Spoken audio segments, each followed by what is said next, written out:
Hi, my name is Larry Houston. I was the producer director of the original series.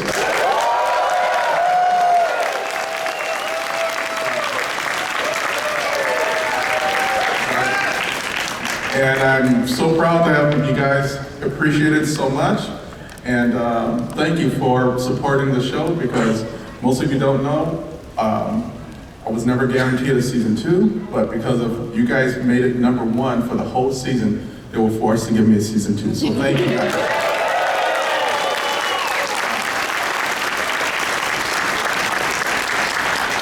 Now I'm going to bring on someone you might know.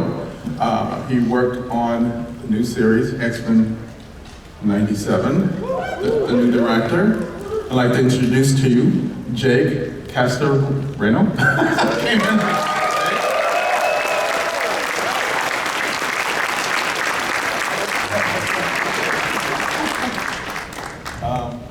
Let's see.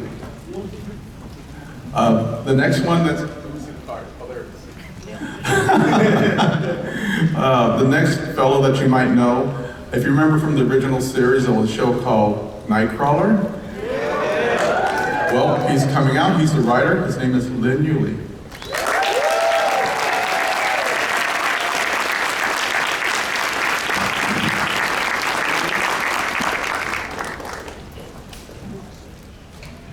And I think some of you might know a story called The Dark Phoenix. Well, we have a fellow who wrote on it. His name is Brooks Watchell.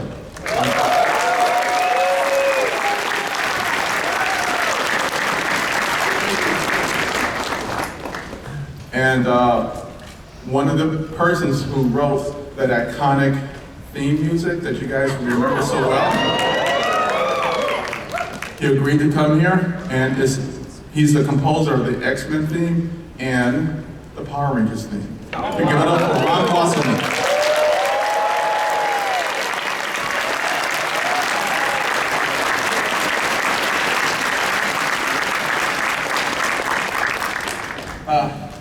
I mean, you know, with these guys here, we put together an excellent show. I couldn't have done it without their help and the help of all of you out there, because, you know, it was, I was working in obscurity, and I didn't know if you guys even liked the show, but you guys kept it #1 for the whole year, and I got a season 2 out of it. So I always have to thank all the fans out there for that.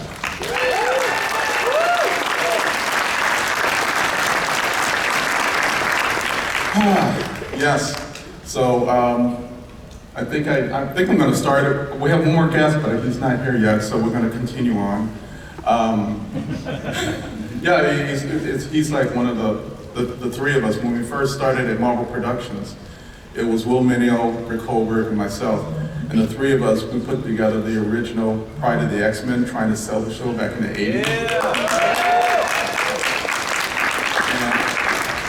And the zeitgeist was wrong at that time, so another 6 years, we got the second bite at the apple because of a very famous lady that we know, but you guys probably don't know.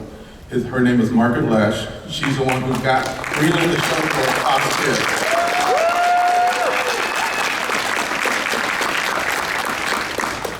So let me, give me this clicker. I gotta figure out what it is. Let's see.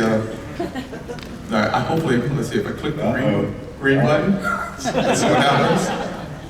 And okay, I think you guys might know this.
most of you don't know, but because back when I was doing the show, we had no budget, no time. And so that intro that you just saw, that I had to draw it over a weekend. We had no time, and I drew about 3 minutes of images like that, and then we cut it down to 1:03. And then we had the wonderful Ron Wasserman put music to it, and it came together like a puzzle. It came together so well. You did very well.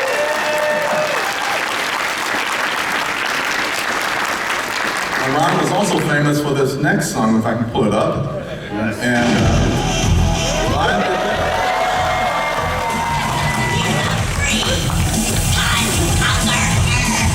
Alpha, biggest escape. Recruit a team of teenagers with attitudes.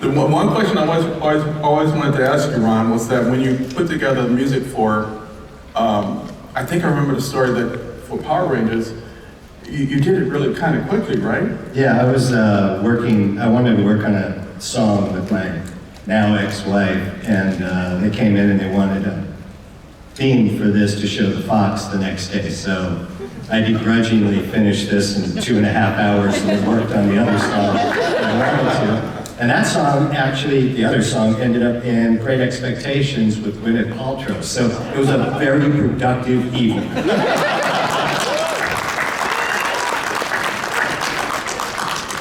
It's such a fantastic story that you did it so fast. And Saban just said, yes, that's it, and they ran with it, Yeah, the next day they said, Fox loves it. And I said, who are we going to get to sing it? And they said, no, Fox loves it, you're the singer now. It's the first thing I ever sang on. So I had to, the only way to recreate that vocal sound for all the other shows was I found my gargling ice cold Diet Pepsi to tighten my vocal cords, and I would sing for hours, and then I couldn't see because my sinuses would blow up. But I was a total rock star in the studio, but I walked out, and it's like I didn't want to be. It was fun. Yeah, see, I didn't know you sang it. That's amazing. That's something I didn't know. Yeah! You just got to kind of find it. It's somewhere between Axl Rose and Adele. I was going to say the lyrics are very compounding and compelling. Yeah, they're complicated. It took forever to write that. Go Power Rangers. Go Power Rangers. But I thought it was morphine, so I did have to call and say clarifications. Morphin or morphine? That's true. It's morphin, and then an explode, something they said to me. I never forgot again. Morphin was the streaming show. Yeah. Okay. Let's see, I got the button here. Let's see. Does the red one take it back? Let's see. There he is. Let's see if you can pop that up. There he is. That's me trying to look awake at home. Because I was scoring the 30-year reunion, and I was tired. But yeah, so, Ron did an excellent job on the series, as you can see there. Both series, he did it in the same year, almost the same week, or month, when you put that together. It was so good. Yeah, let's see what can I do next? And, there he is, Brooks. Brooks! Hello. That's Brooks. He was, as you can see there, the writer of Mojo, Dark Phoenix, and Stormfront. And the notorious episode, Jubilee's Fairy Tale Theater. I love that episode. That's him. Thank you. I'm glad you're the one. There's two of us. Let's see, the next one is, Ben, there you go. There I am. Did I spell it right, I hope? Yeah. Last time I misspelled his name. Points when people spell it right. Right. Yeah. Oh, man. Okay. Yeah, so I was the writer of 3 episodes for the original series. I was very fortunate to be given the responsibility of introducing Iceman, and in that same episode called Cold Comfort, I introduced X Factor, who were there to cause trouble for our favorites. And then I wrote 2 other episodes, both of which featured Nightcrawler.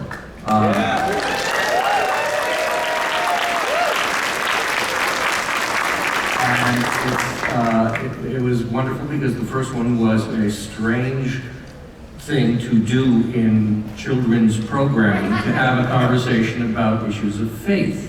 And fortunately, the people running the show, Larry and our showrunner, Eric Lewald, had gained the trust of the people in charge, including the standards and practices woman. And so she was okay with our doing that, which was quite unusual, and to the best of our knowledge, you can correct me, it was the first time that such issues were discussed in in children's programming. Except for Davy and Goliath on Sunday mornings and whatever else. And then the next one was Bloodlines, where Parent of the Year shows up, Mystique, and little complicated relationship there. So basically, unresolved father issues with Cold Comfort between Bobby and Xavier, and Bloodlines having to do with a toxic relationship with another parent, and Nightcrawler talking about faith. So next we'll talk politics and climate change. Because this is, what X-Men is about, which is talking about real life, even though there are people with long underwear and capes and stuff. So we got lucky. We got a chance to write something that mattered to all of us, and do a show that apparently has stood the test of time. So thank you all for supporting us. Thank you all for still supporting us. And speaking of wonderful shows, Okay, let's see if I can put up the next slide. This is Jake, director of X-Men '87.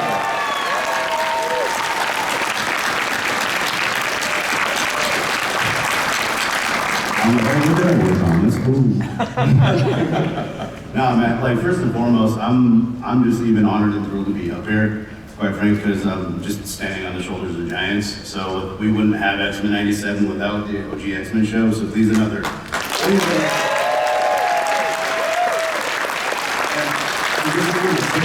those of you that don't know, just in case if you don't know, we asked Larry to come back to help us with our main titles for season 1.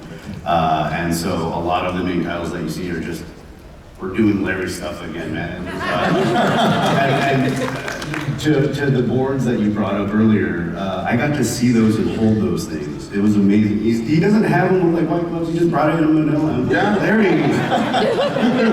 Should be in a history museum and cherished behind bulletproof glass. Yeah, How long did you get this time? Weekend?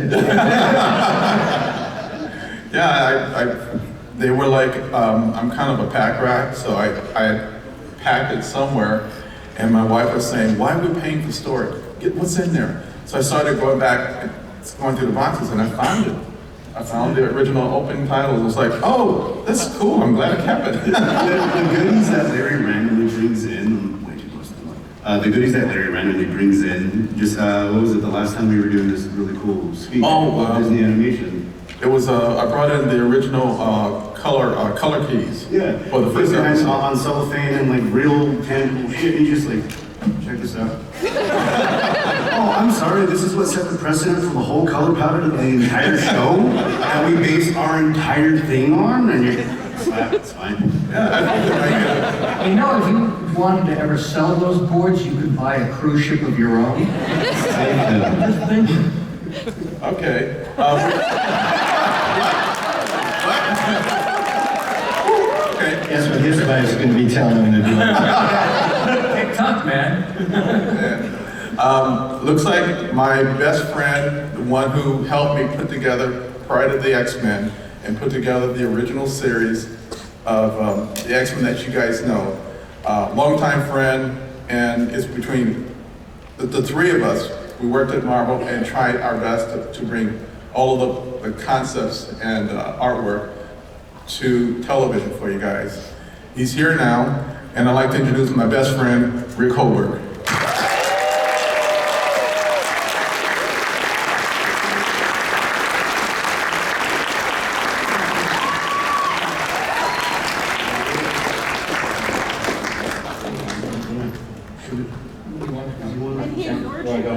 You're more important. Do you guys sit here? Not really very good. Put it in a population. Sit here. You don't have a name card. And when the music stops, Let's see, what else did I have here on? Oh, like I said, there were three of us who put together the shows back in Marvel production in the early days. And the second best friend I have here is Will Mayo, because he was the guy who spearheaded all of those shows that you see there on the graphics. And he helped plow through the politics of that era so that we could get the show on the air at Fox. And there's a little picture there of me and him when I had hair, you know, see that there. It's like long, long time ago in a galaxy far away, you know? Let's see, what's the next one? Oh, I know that guy.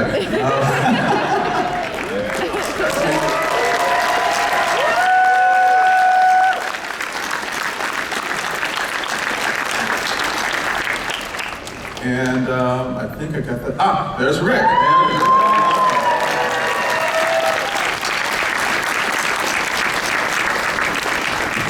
Let's see, what's the next one? The next one, I think, let's see.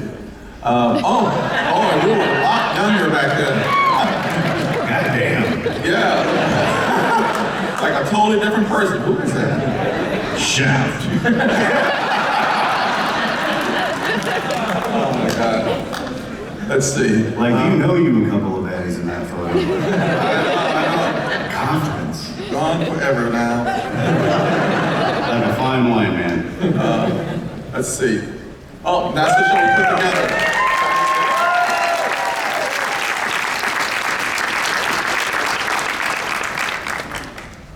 Let's see, what's the next slide? Oh, I think this next slide, well, I have no idea. Let's see, is it? X-Men the Black Hole. It's a black hole. Oh, okay, well, that's fine. This is I wanted to have the slides of the voice actors we have for our series and for Jake's series. Cal Dottas, Wolverine, as you can see there.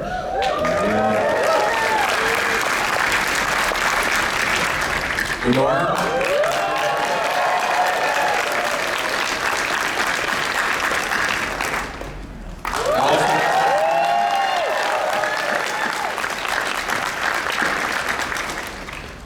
And that's the piece.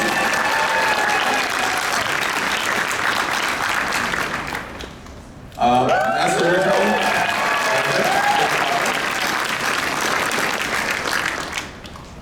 And that's the release. And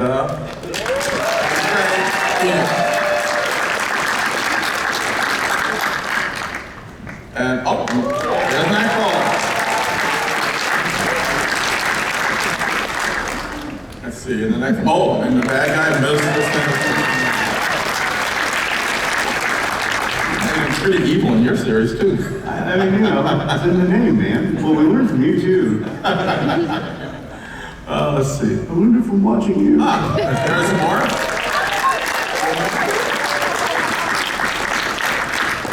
And that's where, when I designed Morph, or Rick did, one of us did, that's where it comes from, the original comic book, because it's originally called Changeling. Mm-hmm. And back then, even though Marvel came up with the word Changeling first, the lawyers didn't want to use it. They said, come up with another name, because that was the name of one of the characters in the Teen Titans.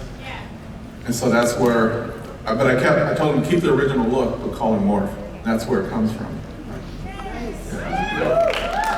That's our voice who passed away, Norm Spencer, the original Cyclops.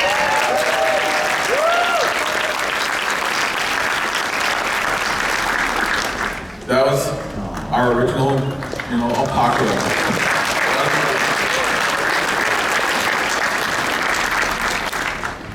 And that's the team, the original team way back then.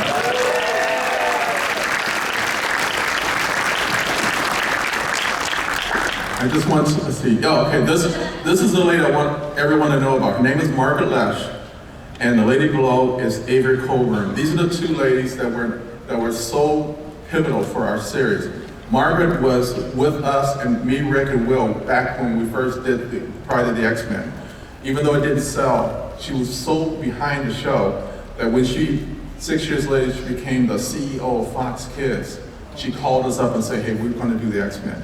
And she brought it to the air. She brought Batman to the air. She brought Power Rangers to the air. She brought so many shows on Fox Kids that if she hadn't been there, none of the cartoons that you enjoyed would have ever made it to air. So I have to give her always a big round of applause. But she is.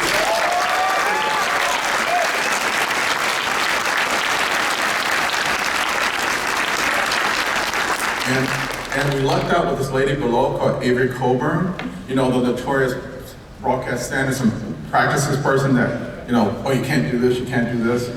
And we got very lucky with her because she came from live action.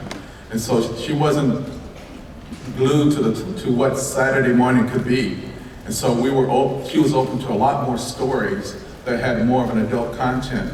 And she allowed us to do a lot more than what was normal back in 1982. You gotta remember, 1982, the top shows was Scooby-Doo or Super Friends. And so that was the limit that they thought we should do, but she allowed us to get away with pushing the envelopes as much as possible. And these guys, the writers, they accommodated. Said, okay, we'll do it. And with Lynn doing all the story on Faith, she allowed it. She said, yeah, let's go for it. And we just lucked out. I call it lightning in a bottle. Have so many players in the right place at the right time to make everything work.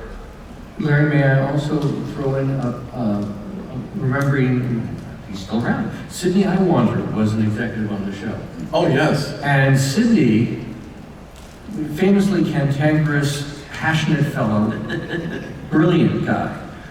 Sidney was the guy when Eric Leibwald, the showrunner, and I turned in the first outline of Nightcrawler. It had Nazis and gold and snowmobiles, the usual, action-adventure things blowing up. And Sidney said, what are you doing? I want to hear about a loving, giving God. And this is a network executive telling us he was subordinate to Margaret. And so we pared it down from the usual action-adventure bit to a dialogue. And so much credit to Margaret for giving these folks the leeway to do these extraordinary shows, and Avery for giving the high sign on doing the show about faith at all, and Sidney for saying, push it, go, more, do. And so we did. And that's how we got the show you all watch. Yeah.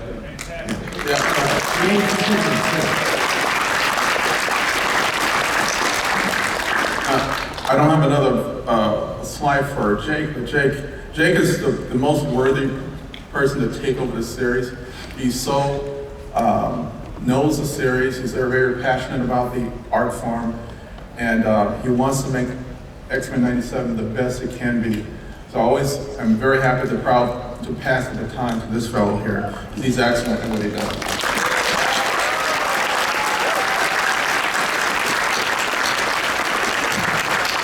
I wasn't planning on crying on the panel today, but thanks. So some of the credits that I saw online, can you maybe tell the audience about what you've done? Sure, but before I do that, look, the reception and love for X-Men '97 has been nothing but fucking awesome. Thank you guys. From Mo DeMayo's initial vision to what Marvel's supporting us to do, to us just being fans on the other side too. Just thank you for it all. But before I go any further, I would be remiss to say, look, it's not done alone. You're up here, Larry, thanking your teams and everybody who helped make the show. If any of the cast and or crew is in the audience who worked on X-Men '97, please take a stand and just congratulate them. And if they're not, come on.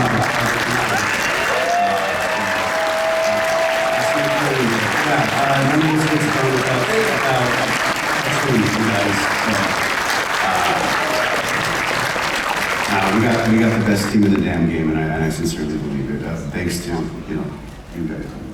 But yeah, no, I come from so everyone's nose gonna start to be hurting in a second right now when we talking about this. I grew up watching two tentpole shows. Like Larry said, nobody was doing what these guys were doing at the time they were doing it.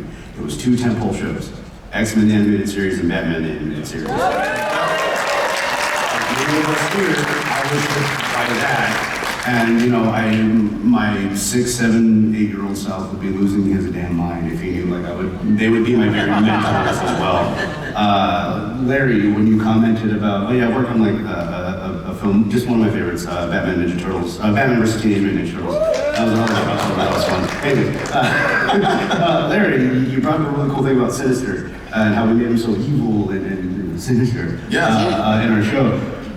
That comes from conversations with you, man. Oh. So Larry might not remember, we had a conversation about Sinister, and something that stuck out, Bo and I were having conversations very early on with Larry, and something that Larry brought up, Sinister's, peacocking shit, him being I'm evil, but look at me. That's a pain in the ass to animate. And I don't even know how you got away with it back then. Yeah. But in the comics, it's great. It's in a still medium. You can take time to draw because the eye's going to be there. The spacing, the timing is in between the panels, right? It's in the eye of the beholder. So you have to draw stuff to make it interesting in the composition that it's in. In animation, you got to track all of that crap. So, but something that Larry shared was utilizing Sinister going into the shadows, appearing out of shadows, into shadows, receding into shadows, not walking, not turning, just there. And that came out of necessity for animation. Yes. Right. I had no budget. No money.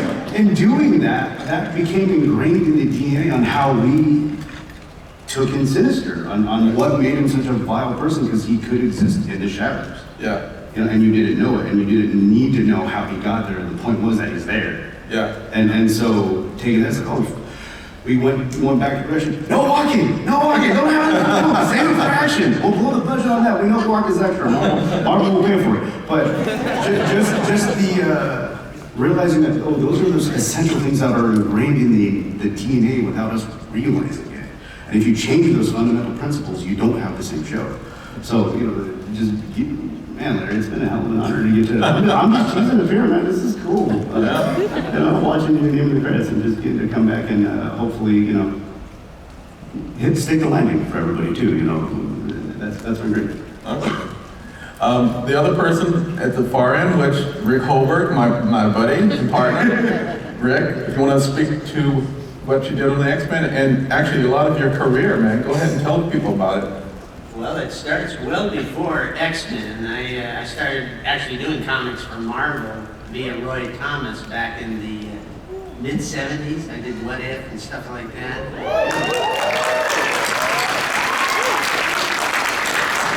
That actually came back to haunt me recently because I co-created the female Thor back in the day. It was just a one-off What If.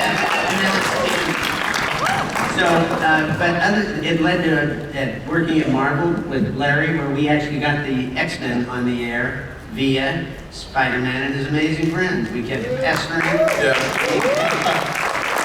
they finally said, okay, let's do it. But who was it? Was it Stan who had the idea that Firestar was a mutant and that's how we tie in the X-Men? Yeah. And then that became canon at Marvel. Yeah. So we got 3 episodes, I think, total over the 3 years, and that's what led to Margaret's interest, I believe, in the X-Men. Yeah, she backed us wholeheartedly. And a little side note, when I think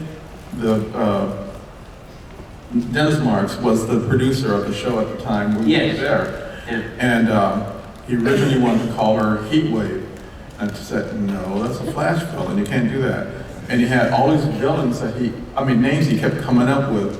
I'm going, nope, because he didn't know the comic books at all. And the last name he came up with was Starfire. I'm like, nope. So he flipped it and said, is anybody called Firestar? I said, no. I said, that's her name. He hit my table and walked away. And that's where her name came from. And I got to do the final design on it. Yes, you did. I was tied into that all the way. It was a lot of fun working at that time because there was only the three of us who knew anything about Marvel comics. Yeah, that's I'm going to include Stan Lee. Yeah. Well, he wasn't reading them at the time. No. Honestly, when we were asked to do Pride of the X-Men, we were called into a meeting with Stan, and he said, okay, so we got Cyclops, and we got Marvel Girl, and we got Beast, and Angel, and Iceman, and we went, no, that's not the X-Men. And we explained it to him, and he went, why don't you guys just go do it? And we went, really? We're all fanboys, too. Yeah. I think that was one of the things that really was special to me because I was an X-Men comic book fan. And then going on the show, and I mean, I don't know if you guys remember, very few spin-offs from the comic books had any fidelity to the actual comic books. And not only did X-Men take the source material scrupulously seriously, I mean, we had to make some changes, say with Dark Phoenix, because of different cast, continuity of a series, we couldn't leave Phoenix dead, find a way to bring her back to life. But not only in the writing, but the art, if you look at the art, many times if we're doing an adaptation of a comic book, Larry and they've recreated the comic book panels. They've literally brought the comic book to life. Yeah. And that was really special for all of us who worked on the show, who loved the book. When I was doing the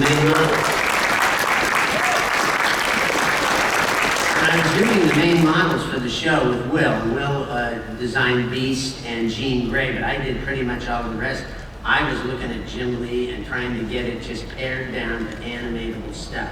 I wanted to take out all the extra agreeable lines, as I call it, and just use the lines that would animate.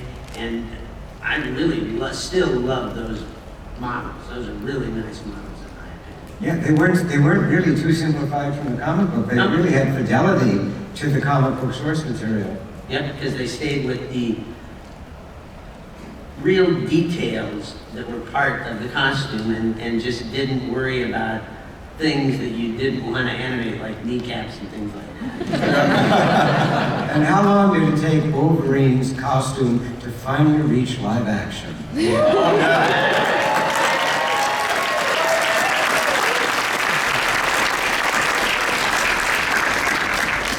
And one of the things I tried to do over the series, all the seasons, that I deliberately tried to make the show into a living comic book. Because I'm a fanboy and I wanted to just put it on the screen. I mean, there's a reason why the property is successful, so just put it on the screen. One-on-one, it doesn't make, it's so simple to do. I mean, you like you're saying, you have to adapt, but you only change things if you have to. You don't change things because you can. And as a director, that's my philosophy, what I live with when I did the show.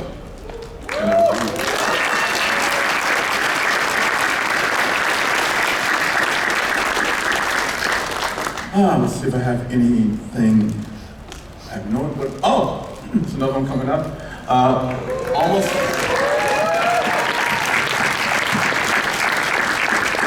The guy next to me, you might know him, Chris Claremont, who all the and the story editors, Eric Leewald and Julia Leewald.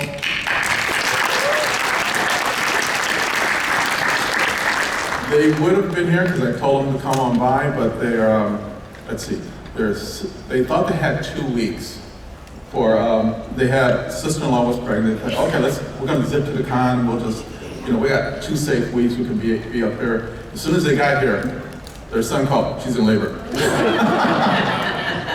So they had to zip back and be with the kid because I think it was born yesterday. Yeah, they were officially grandparents for the first time. Yeah.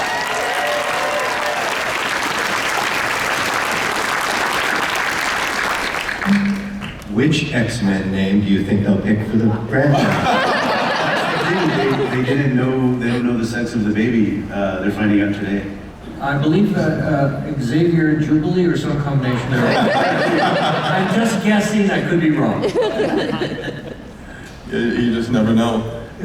At a lot of cons that I've come to, when people come to me and say, let me introduce you to our son, Logan. So many Logans out there. What are the chances that they'll choose Beast? Asking for signatures. As long as it's not sinister. For me, it's worse. They said, let me introduce you to your son.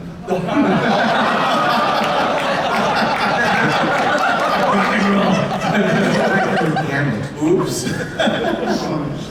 Oh, God, that would be.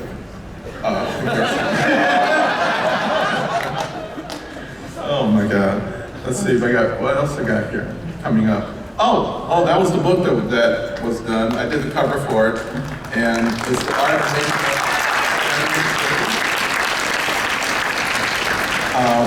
Eric and Julia were they were the editors, and they got to interview myself and the writers and Ron about, our past, how we got the show together and how we had everything, all the little, the stuff that you guys don't know, the backstory stuff of how we had to prevent the X-Men that you know from becoming Scooby-Doo or Super Friends.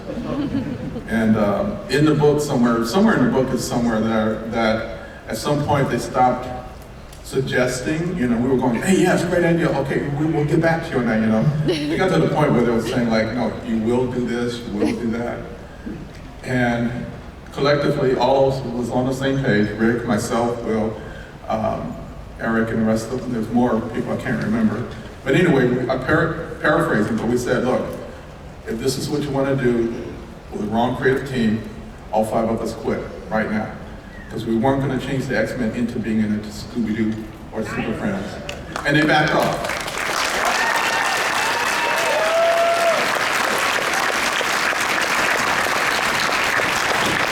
Rick and I had been exposed to a compromise on that pilot we did, because suddenly, people bring it up all the time, Wolverine became Australian for some reason, Remember that? Oh, yeah. Oh, God. I remember that phone call they were saying, oh, yeah, we're going to make him Australian. It was from Marvel Comics, and they were telling us that, well, it's this thing that's where he was actually born, so we wanted to start introducing it. And of course, at this point, I feel like I was taking advantage of it. Yeah, we bit our tongue. We're going, okay, if it becomes a series, we'll switch back to Canada. But we just wanted to get it out there so the world could see it. And so we compromised on that, and talking with Will, our original story was with the Sentinels, but they wanted to sell a line of toys. That's where you got Magneto, blah, all of the characters. So when we got our second bite of the apple to do this series, the X-Men, we were going to take a stand and stand up for the integrity of the show we wanted to do, and that's what happened. Then they backed off, and we got season 1, which they didn't think was going to succeed. They thought it was going to crash and burn. But what saved the show was all of you. You kept it number 1 for the whole season. They were forced to give us season 2. So I always have to thank everyone about that.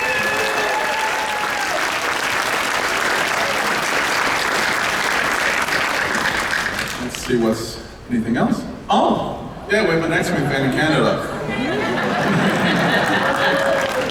I think it was about a year ago, Cal Dodd, Wolverine, and Jubilee gave him a copy of the X-Men. I think that's Eric Newell's first book that he gave him over there. And so, yeah, he's X-Men fans are a lot of places you don't expect, So this might be the last one, I think. Oh, okay. All these cameos. These are a bunch of stuff.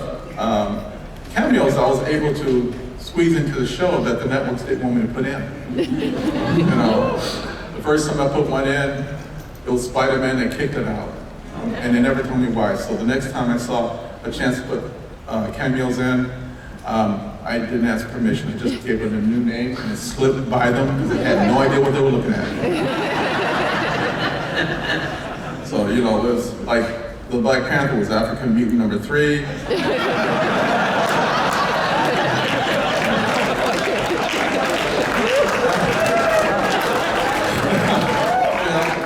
The Spider-Man hand was a mutant hand. That's all I call it. A mutant hand. Strange was a mutant sorcerer or something like that. Whatever I could come up with, that's what. You just put the word alien, a mutant, and they didn't care. Now, unfortunately, all of my cameos which made the show work, I gave Jake, unfortunately, a lot of work. Suddenly, they're more aware of what I did. There is probably one of the biggest reasons why we have all of the contingencies we have in today, why we can't just throw cameos in. We have to check with Sony if we can use Spider-Man. Please, yeah, my favorite thing to tell people is every single cameo in the original X-Men series is illegal. Yeah. I think at one time you told me you did a Doctor Strange cameo and you called him Professor with Book. Yes. They were just clueless. They had no idea what the images were. Also, because when we submitted the images, they were black and white. They weren't in color, so you could just call them anything. Going, oh, okay. They just they didn't care what it was, you know. No, there's a team for that now. Thanks, Larry. What do you guys want, Punisher? He was actually in the original start of Mojo. Those were just robots that the X-Men were fighting. I'm going, that's boring. And so what I did was on my own. I made it. It wasn't in the script. I just have them hit the chest, have them turn into. I think I called him bad guy number 3 or 4. So we all know it's Punisher, but for them it was just the robot changes to the bad guy number 3. That's all it is on the model sheet. And then because I wanted, okay, this is a perfect chance to do cameos without calling them cameos, to alert them and oh no, you can't do that. No. So that's what that was. Jake, I have a question for you. Sorry. Jake, I have a question for you. So, about 2 months ago, I had 300 messages showing the Wasserman department store. Is that you? I don't remember who made that call, but yeah, that was a deliberate. It was great. Thank you. No, thank you. I mean, we're all nerds on this end too, man. I'm like, I get paid to do this, but I will say, the funny juxtaposition of being up there, you made Wolverine bend the knee to and pray in an episode. That's phenomenal. That was captivating. That shook me as a kid. That dude, that's cool. We just ripped adamantium out of him, man. Yeah. And I think I remember seeing you and someone else die in Genosha in that episode. So just to confirm, any cameo that either Bo or myself are in the series was not our choice. Oh. It was a thing done by the team as a joke, and everyone just ran with it. So when we saw it in final post, we went, oh shit. Maybe not highlight us so much, though, but just to confirm we did survive. But maybe we'll be using Gambit guy. I don't know. Okay. No, but definitely that was our faces in there. Okay, yeah. When I said, Thanks, team. In the new show, when I was watching it, and then the next day we were doing a podcast, Larry and I, for a friend, and Right. I would say to Larry something like, yeah, but why was Mr. Fantastic in there? And he's going, Morph, Same thing with the Hulk. I didn't get it when it happened. That was a great day in the booth, and shout out to JP for just doing an exceptional job as Morph. But when JP got to say one of my favorite days in the booth was when JP got to say Morph Smash. The way I cackled on mute on the other end of the slide, there's a myriad of things I absolutely enjoyed in working with both OG and you and returning, but yeah, that was definitely a highlight. cool. Yeah, I love that. I've had to explain several times that Morph is not mimic. You can become the physicality, you can get wings, you can get the strength of Sasquatch, but you can't turn into Cyclops and go zip. No, you can't do that. That's just mimic. Yeah, that's one of the things that we figured out really early on. Is okay, well, if Morph can just morph into mutants and can gain their abilities and whatnot, etc., why don't they just do it all the time? What is the cap? How do we validate stuff or sort? And what we not argued about, but that was the whole room was like a day to this. But I remember talking with Bo and Marvel, and we just came up and decided it's okay, the physical attributes when Morph turns into a mutant, they can take that. So if they turn into Juggernaut, Hulk, those muscle fibers, those things really grow, that strength would really match up. Psylocke, it's a bit of a cheat, but you can mimic the fighting style, or just have the muscle memory of said just stamina and experience. But what you can't do is have Morph turn into Slim and use like you said, the optic glass. Right? They can just take on the physical attributes. And the funny thing we like to point out is Morph's naked all the time. Morph's clothes changes with them. And so, like for example, if Morph turns into Colossus, all of they can stay, that hardcore metal, but that has to be regenerated. Morph has to concentrate. So therefore, that's why Morph can't do it all the time. So I've always said that's our Comic-Con answer. Damn it, said. Do you guys need any more tweets with fanboys or running these shows? Looks like we have some time for a Q&A. If people want to come down and ask the group some questions. And, look at that line show. Really? You know, buddy? Be careful, please.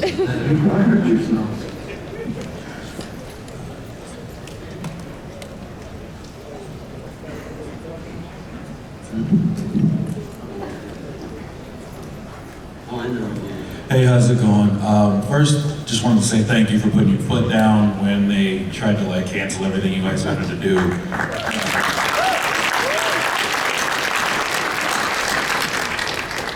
The question was, at the end of the season, there's some world-altering things. With the world being so big, are there anything that you guys want to put in now that it's kind of grown so much in storyline, any hopes that you guys have? Are you talking about X-Men 97 the next season? Yeah. I don't think Jake can speak to that right now. Oh, yeah, so what we're trying to do is...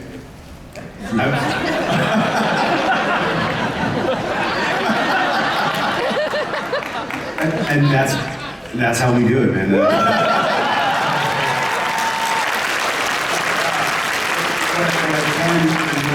Look, we are baking the cake. We are working really hard. We have rolled right into the damn thing. Y'all don't want to run a cake, right? We're baking the cake. We're getting it right. So,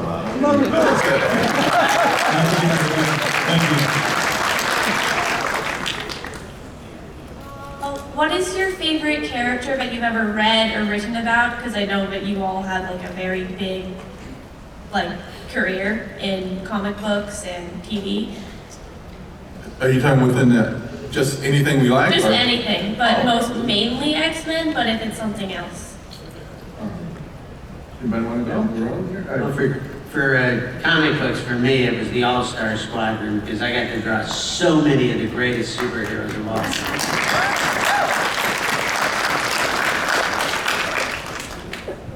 Batman. I got all kinds of comic book favorites. In terms of animated shows, I think my favorite was X-Men.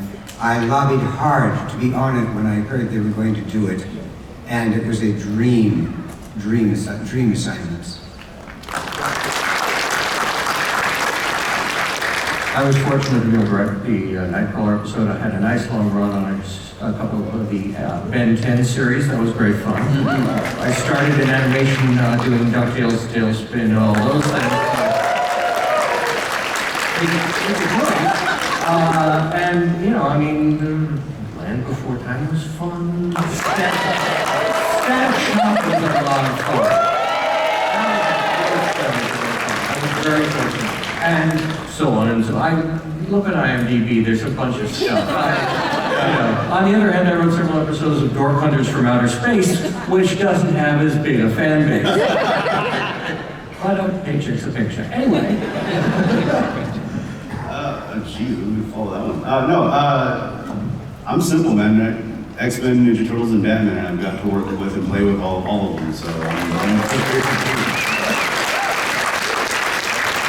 For me, it was always X-Men and Static Shock.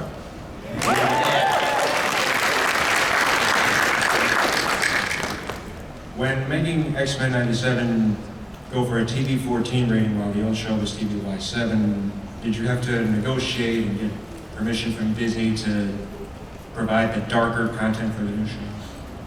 No, that's a great question. So luckily, a lot of that stressful stuff was figured out well before I was brought on board. That was figured out, by Mayo and team, based off the initial story Bible from day one. And look, just fundamentally, it's been, 30 plus years since these characters and this IP's been on screen.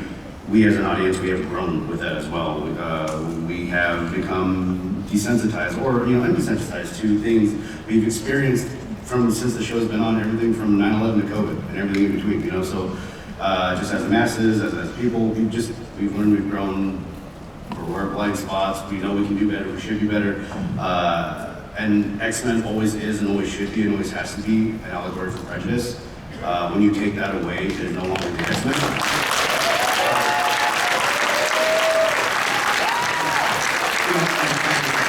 Whether or not you want to argue that, Stan the Man himself said people who are fundamentally born different. It's in the mission statement from day one, so it's always been fundamentally born different. People don't get to choose, it just rests upon them. And people get to think that they can have their own opinion about it and be hurtful. And so there's just a lot of heavy things that just come with it in real life. So, and in order to adapt to the storytelling and audiences today, that was always kind of the mandate. At least from when I came in, it was always, this is what we are doing, but because we can, it's that same principle of just because we can doesn't mean we should. So anytime we could be too gory or too graphic or too whatever, it's like, does the story validate it? Is there more in pulling back and not showing something? So, but y'all saw it, we didn't. I'm still crying about episode 5, and I worked on the damn Thank you. This question is for Ron. Ron, I just want you to know your theme is the greatest hero theme of all time.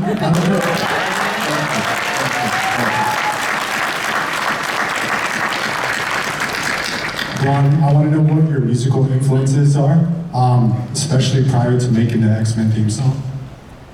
Yeah, I grew up listening to, I didn't really like pop radio, so I would find stations, I had a little shortwave radio, I'd find them all over the world, listen to a lot of stuff from South America, a lot of classical stuff. Then I started driving, and then I was deep into Black Sabbath, and Jethro Tull, and Pink Floyd, and anything else that I could pretend I was driving home safely to. And it's always been incredibly diverse. Today, driving down was some classical music and then threw in the news. No, that doesn't count. No, I can't remember. Threw in some rock. I just played heavy metal. So, Thank you. Yeah, you're welcome.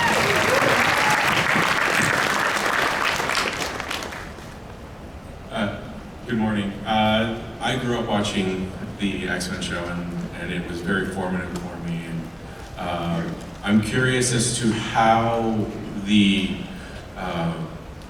new show is going to be kind of growing out of that original stock, and how what's going on in the world is going to affect the storylines and things of that nature. Anything for season 2, I just reluctantly have to say you will have to watch to find out. But, if it ain't broke, don't fix it. So, season 1 is always a goal. There you go. Thank you. My question is for Jake. Have you got any calls to write the MCU X-Men movies? Oh, we're under the same umbrella, my guy. No, luckily, unfortunately, no, but luckily, that's good because I'm not a writer. While I do work with story and I do get to script doctor every now and then, or work with our very skilled and amazing writers room, I handle the visual aspect of storytelling. So if they want a cool action scene or a heartfelt scene that doesn't have any dialogue, or they don't have a scene they want to work, they don't know and they got to work it through, I can absolutely do that. Hey, Brad. I'll help, man. Thank you. Thank you.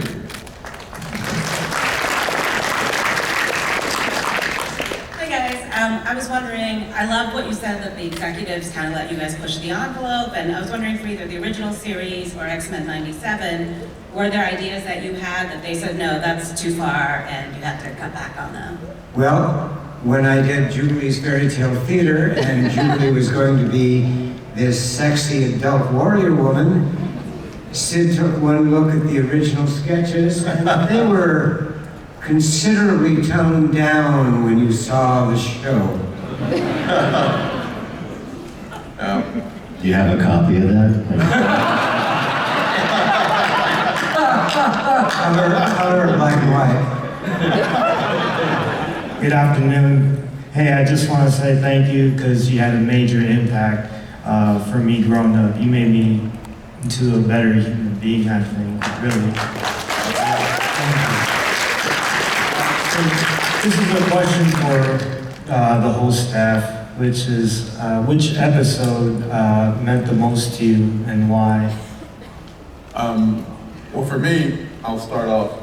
The episode that meant the most to me is actually season 1, the last episode, the final decision. Because when I was working on it, there was no guarantee for season 2. So I had to pour my heart and soul and everything into that last episode because that was, in my mind, that was it. That was the last time I was ever gonna do anything X-Men. And so then it waited to the last minute. Even Eric and Julia had left to find other work. I had a resume out to find other work. And at the last minute it said, don't go anywhere. You gotta pick up season 2. So that's my favorite.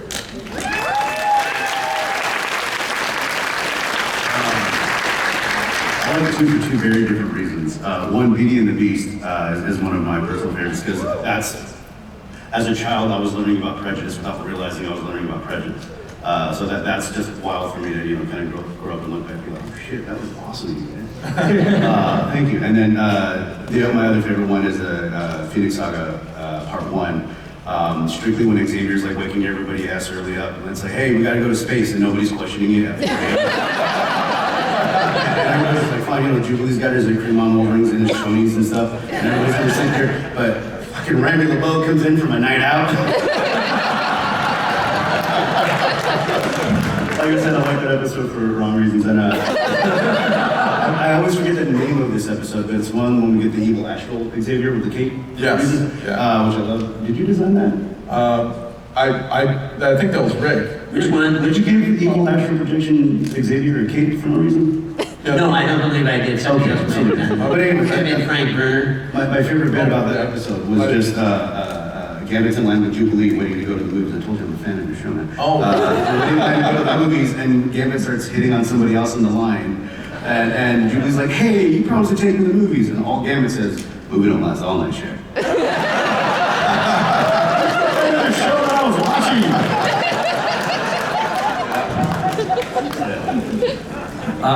Favorite episode, well, I get the most positive feedback from the Nightcrawler episode, quite honestly. For some reason, touched a lot of people, and so I'm very proud of that one. But, look, I wrote 3 episodes out of, what was it, 78? So, I can't take a lot of credit for the success of the show, but the episodes I did write, I'm very proud of all of them, really. Favorite child kind of question, but they're all good, and I will say, because Nightcrawler, the amount of effort that Larry and his team, but I think mostly Larry, put in to boarding that and redoing that to make it just so. I mean, that's why it's such a great episode. Anyway, I got it. Okay. And like Glenn, I loved all of the episodes I wrote. They were all very different, but I'd have to say my favorite was probably Dark Phoenix. I adored the original story. I wanted to do justice to it despite the changes we had to make. It dealt with life, death, sacrifice on an elemental level. It had so many levels of philosophy and action and love. Plus I got to write a line for Rogue, which is, my daddy always said, 2's company and 3's an eavesdropper. And that was an episode that just meant a lot to me, and I was very proud of it and proud of the changes that we made that seem to still carry through the theme and mood of the original Chris Claremont story. Okay. Well, thanks everyone for showing up. Thanks everyone.